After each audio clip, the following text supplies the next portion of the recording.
భ్రమరాంబికా చెల్లి, ఏంటి అంత ఎత్తున ఉన్న శ్రీశైల శిఖరం వదిలి ఈ దుర్గమ్మ కొండకొచ్చావు?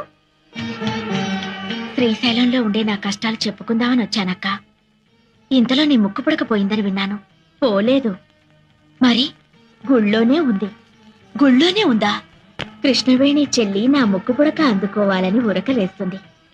అది జరిగితే ప్రళయం వస్తుందిగా, అందుకని నేనే తీసేశాను. ఎక్కడుంది? ఈ రాత్రి 1000 సంవత్సరాలకి ఓసారి వచ్చే దుర్గాష్టమి. 7 గ్రహాలు మకర రాశిలో కలుస్తాయి. చంద్రగ్రహం సూర్యగ్రహం మాత్రం కన్యారాశిలో ఉంటాయి.